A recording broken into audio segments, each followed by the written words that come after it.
Malungkot ang paligid ngayon kasi malamig. Nag-i-snow. Minus 16 yung temperature, so sobrang lamig niyan. Oops, baka sabihin. At tayo'y maghuhugas ng plato. So, January 2 na ngayon. At ngayon ay Thursday. So, medyo mahaba-haba yung aming bakasyon. 13 days na wala kaming pasok. Kaya kahit paano nakapagpahinga kami. Yung aming mga katawan ay napahinga. So, next week, Monday, mag-start na naman ulit. Pero, medyo mag-i-slow na yan. Kasi ganun dito sa Canada, pag January na or mga February, normally nag-i-start na mag-slow. So, may mga work talaga na nagbabawas ng oras. Kaya, thank God naman, kahit paano, hindi naman sobrang bawas yung oras kuminsan. Pero ganun talaga. Kaya, kadalasan dito is, dalawa ang trabaho o tatlo, minsan pa nga apat yung iba kasi nga syempre kung yung pag dumating na yung season na slow, yun syempre paano na yung mga babayarin mo, mortgage or rent or yung mga kakainin nyo, syempre kailangan mong kumayod talaga. Ganito lang ang buhay sa Canada. Ayan, ngayon, ayan, ang buko napakagulo. Kasi ano lang kami, since malamig, so nandito lang kami sa bahay, nanood ng TV, ng YouTube.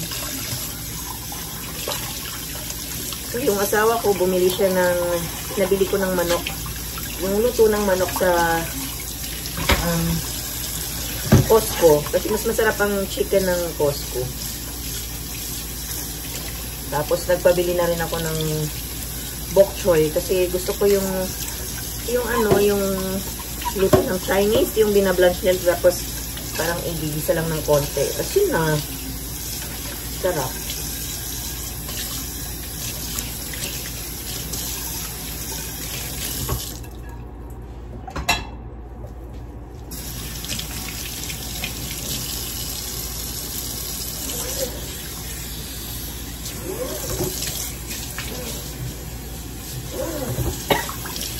So, ngayon pa lang kami magluluto ng aming kakainin.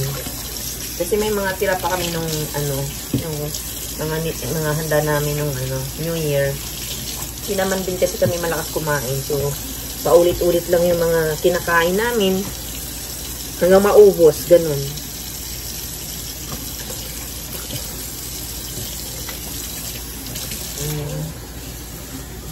Medyo mahina kumain yung anak na namin.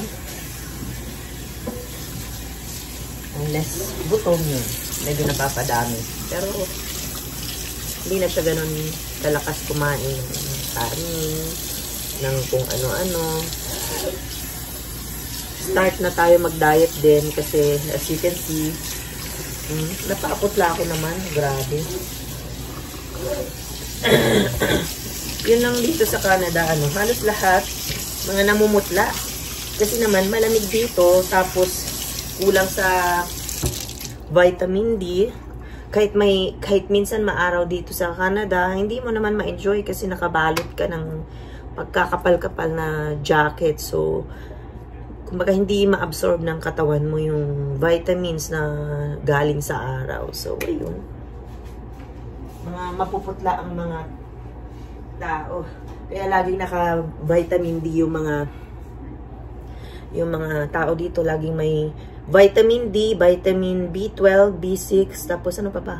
Madami silang vitamins dito.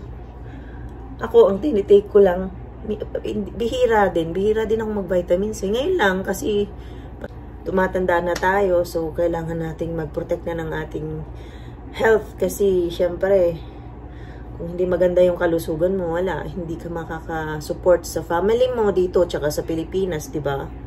Kung ikaw lang, okay lang. Kaso hindi eh. May mga umaasa din sa atin eh. Ganun talaga. Minsan gusto kong umuwi ng Pilipinas pero wala namang mangyayari sa amin.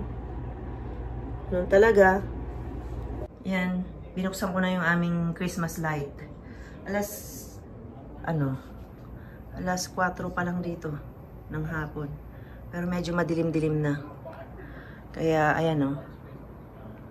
Madilim-dilim na yung paligid.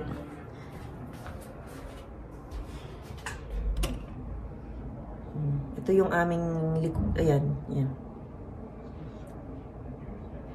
Kita niyo yung araw, yung sky. Kulimlim. Kasi, parang may konting snow.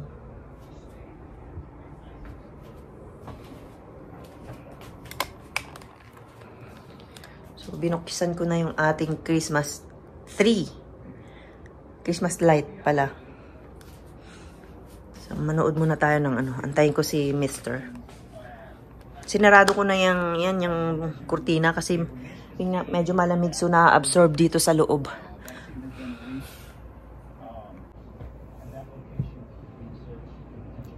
Tsaka pinapanood ko tong sa USA.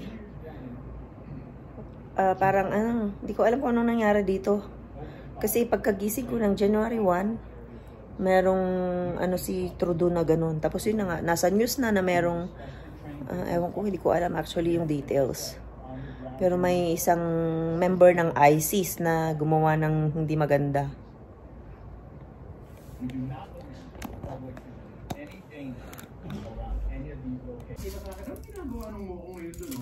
Mag-iba siyang bayani doon sa isa ng snow. Wala akong makita maski isa. Ako lang.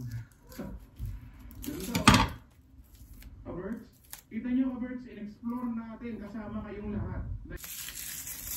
Maghihiwa na ako ng sibuyas at saka bawang para sa lulutuin kong manok mamaya. Luto naman na yon. Kaya lang gusto ko lang ng gusto ko ng additional flavor.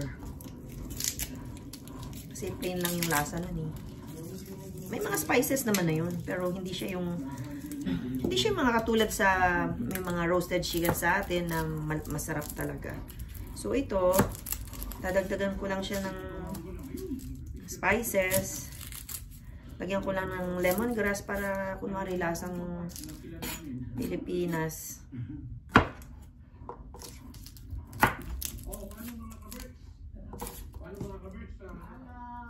Yan, nanonood ako kay Chris Cusinero. Taga dito din yan sa Calgary.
Wala na pala akong yung lemongrass. Ito, meron akong nakuha, pero medyo tuyo-tuyo na to. Pero, siguro pwede pa naman to. Ibabad ko lang siya para lumambot ulit.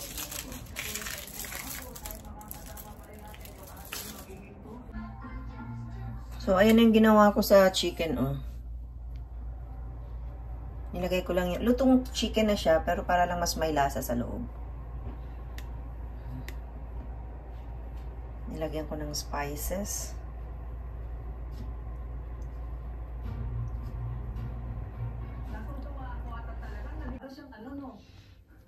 Ito na yung aftermath ng ating pag-iimbento. Ang sarap niya. Tapos, itong sauce dito is gagamitin ko. Itong bok choy. Dito ko siya ilulubog mamaya.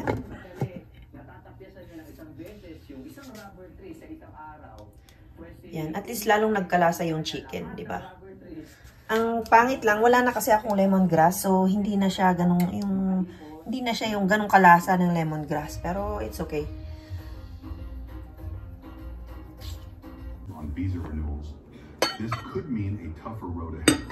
The immigration system is being streamlined, and with fewer spots available for temporary workers, here's the thing: securing permanent residency is going to be harder too, thanks to the new cuts in immigration targets. Fewer spaces for permanent residents mean malamig ngayon, talaga.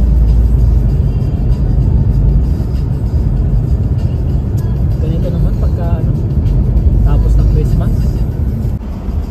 Ano na yan, unti-unti na yan.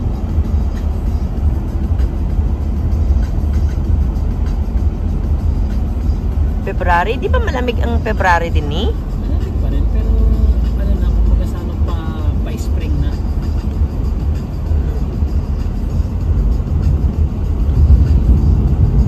January, February, medyo malamig pa yun. Yung March, medyo mataas na yun. Paano na yan? Kahit nagtanang yan. Pero in fairness, ngayong winter na to, hindi siya yung ganong kadaming snow, yung madaming lamig.